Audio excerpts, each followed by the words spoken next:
Hello lovely people, I welcome you all to my channel today. I hope you are all doing great by God's grace.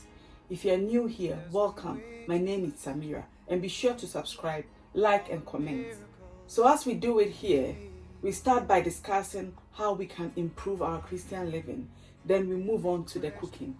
But if you are here just for the cooking, then look down here for when it starts. I will encourage you to jump to the last segment of the first session, which starts here,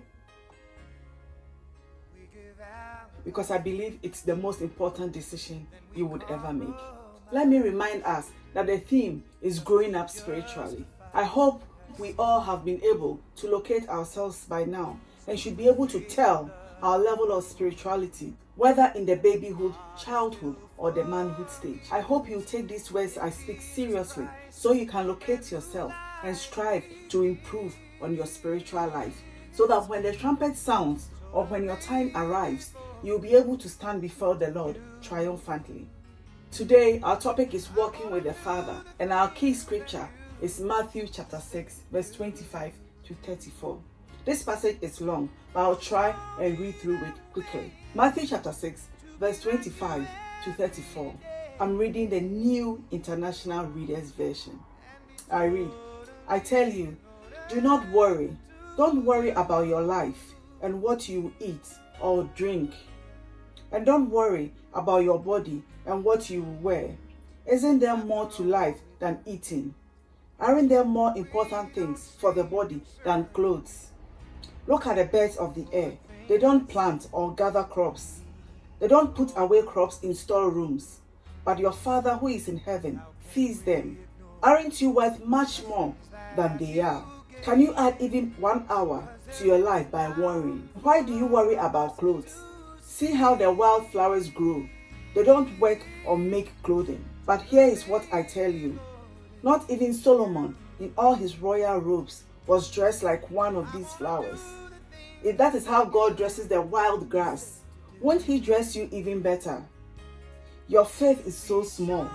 After all, the grass is here only today. Tomorrow, it is thrown into the fire. So don't worry. Don't say, what will we eat?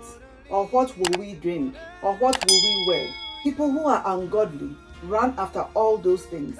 Your Father, who is in heaven, knows that you need them. But put God's kingdom first. Do what he wants you to do. Then all those things will be given to you. So don't worry about tomorrow. Tomorrow will worry about itself. Each day has enough trouble of its own.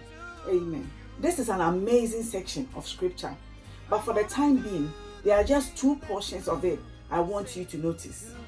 In verse 32, for your heavenly Father knows that you have need of these things. And verse 26 says, your heavenly Father feeds them. This isn't talking about unbelievers here, because he is not the heavenly Father of sinners. To hear some people say, we are all children of God. God is the Father of all of us, and we are all brothers and sisters. But no, we are not. Let me break it down this way for you. It's like me saying Barack Obama is my father. No, I can't sit in my corner and claim that he's my father, because he's not. Until he calls me near, adopts me, and have a fatherly relationship with me, I can never call him my father.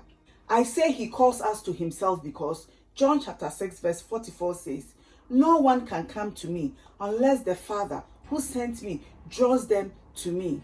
In the same vein, unbelievers cannot call God their Father until God calls them near and they are washed with the blood of Jesus of their sins and start a fatherly relationship with him.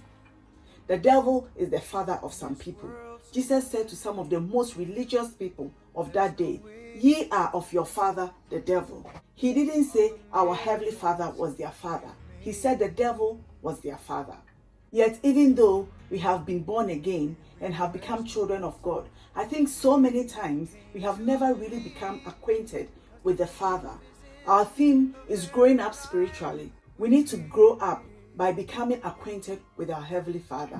There is no truth in all the Bible as far-reaching as the blessed fact that if we have been born again and come into the family of God, God the Father is our Father and he cares for us. He is interested in us. I mean in each one of us individually, not just as a group or a body or a church. He is interested in each of his children, and he loves every single one of us with the same love. Jesus was actually preaching here in Matthew to the Jews. Yet one reason they didn't understand him was he talked about God as being his Father. He endeavored to introduce to them a kind, loving, heavenly Father. They couldn't understand that kind of a God. His message was, for God so loved the world that he gave. They couldn't comprehend it. Here are some of the things Jesus said about the Father. I would like you to take note of the Father in these scriptures I'm going to be reading. So the Father, I want us to take note of the Father in the scriptures. 2 Corinthians chapter 6 verse 18 says, I will be a father to you, and you shall be my sons and daughters, says the Lord Almighty. In John chapter 16 verse 23, it says, and in that day you will ask me nothing. Verily, verily, I say unto you, whatever you ask the Father in my name, he will give you. In Matthew chapter 6 verse 8, it says, for your Father knows the things you have need of. Notice the utter tenderness of it. Our Father, our Father. I like something Paul said when he prayed for the church at Ephesus. He began his prayer like this: for this cause I bow my knees unto the Father of our Lord Jesus Christ, of whom the whole family in heaven and earth is named. Oh, I like to do that. It would be nice to get on your knees and repeat those words of Paul. I bow my knees unto the Father of our Lord Jesus Christ, of whom the whole family in heaven and earth is named. That makes it so real. It takes it out of a hard, harsh religious atmosphere. This isn't religion. It hasn't a thing in the world to do with religion. Some people say, do you have a religion? Thank God I don't have a bit of it. I don't want any. When it's religion, it's God. But when it's family, it's Father. He may be God to the unbeliever, but he's Father to me. I bow my knees unto the Father of our Lord Jesus Christ, of whom the whole family, it becomes the Father and his family. We are in the family of God. It's not important what church you are in. The thing that is important is what family you are in. We will end it here, and next week we will continue with getting acquainted through the word. May the peace of God that passes all understanding be with us all. Amen. If you are watching and not a born again and you want to give your life to Jesus, I want you to pray this prayer with me. God is saving your life today. Lord Jesus, I come to you just as I am. I repent and give my heart, my soul, my life to you. Lord Jesus, please forgive me of all my sins. From this moment, I belong to God. I belong to Jesus. Cleanse me, wash me in the blood of Jesus. Thank you, Lord, for saving my soul. Please write my name in the book of life. Thank you, Father, for saving my soul. Amen.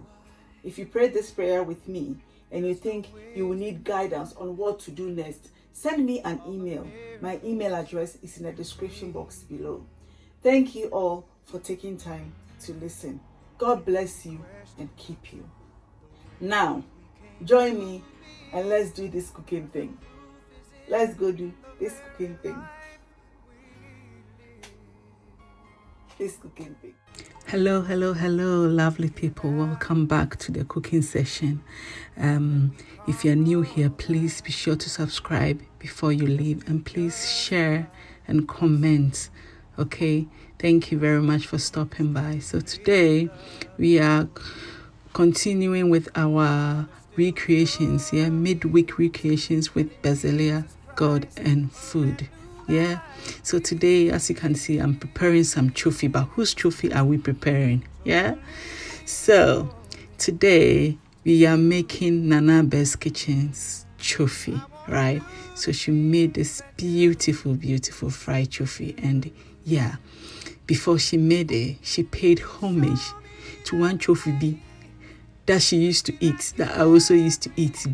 That chofi, it sustained us through the boarding house years. So I thought, it's just only appropriate that I also recreate this and also talk about my experiences with that chofi. So yeah, I'll mention more as I go along. So let's start. So we're starting with our marinade. I've got some ginger which I've chopped, so I'm just scooping 4 tablespoons into that. Yeah, so that makes it easier for people to know the quantity I'm using. Yeah, and I've got 2 onions. Are these onions? No, they are not. Yeah, they are onions. They are shallots. Yeah, 2 medium-sized shallots and 2 cloves of ginger. Right. So I'm going to be using some chili flakes as Nanaaba used. Yeah, because that cake, the pepper cake, it is always essential. Very necessary. So I use 2 tablespoons and I use half a tablespoon of paprika and some oregano. So I'm using water here. She used oil, but I'm using water. The reason, I don't know. Yeah, so I am using these spices, right? You can see that my spices and her spices are not the same because she's got this amazing original Mama Betty, which is not fair that she's the only one who has it. Yeah, but then I don't have it, so I have to find a way of making mine also taste very nice. Yeah, so I've blended my ingredients and the marinade is ready. So I'm going to be pouring it on my turkey. So I've got turkey wings. I haven't got the tails as she has. I've got turkey wings and the turkey drumsticks that I've cut into pieces. Yeah, so that's what I'm going to be using. And as you saw there, I've added my salt to taste. So she said to stir it and let it marinate for like 20 minutes. So that's what I did, and I brought it to the hob, to cook. So I put it on fire for like 10 minutes, and when it started boiling a bit, like heat got into, I added my water. So that's what I did. I wanted the spices to go into the insides, go inside to penetrate it, sip into deep into the meat, so that when you eat it, say yes, taste it's not superficial. So I stirred it a bit and let it boil for about 30 to 35 more minutes. So I think so. So we're not making this cook perfectly because we're going to be frying it. It will be second cooking, so you cannot cook this thoroughly. You have to cook it to some point. So as you can see, the turkey is ready, so I am just scooping that off and getting it ready to fry. So the rest of it, as you can see, self-explanatory. I'm just scooping meat. I'm just going to be frying it. But then I also decided to air fry some. I wanted to see how that would look like. So I fried some in the oil, deep frying, and also air fried it, a healthy option to see. So as you can see, I'm putting that in my air fryer, and that also came out beautifully. So you see the end results. Then I'm going to be frying the rest. So this chofi now I was talking about, when we were in the boarding school, Achimota school, oh my days. This one of my friend be called Akasikujo. Akasikujo. She will order it from Mary Dorcas or Tinye J. Because her mother sold it, right? So we ordered it. She ordered a day before. She was a day student, so she always had money, but we boarders all of the time we were broke, so we'll be just hanging around her and she would order it. And oh my days, I used to look forward to those days, and we'll eat it. She was so kind. God bless you, Akasi, if you're watching. Because it's really helped some of us. And Nanaaba, Nanaaba bringing it back was just amazing. I was watching it and I was, oh my days, reminiscing. I'm like, it was good days. So we are frying our chicken. We are frying our turkey, and you can see that the turkey is almost done. This turkey was my first time my kids were eating this particular, parts of the turkey, the wings, and then normally we eat the proper inside, the way it is cooked, different, and they really loved it. And this is the air fried one. As you can see, it came out beautifully, and I was pleasantly surprised. Let me say pleasantly surprised. So that is it. It's just easy, and we enjoyed it with fried yams and fried plantains. And as you can see, that is it. And you can see the difference between mine and Nanaaba's is quite similar. I think I did pretty good, but it was really easy to make and it was really delicious. So yeah, please try it and let me know. And yeah, thank you, Nanaaba, for bringing back school memories. Yeah, God bless you. And please subscribe and like. Bye.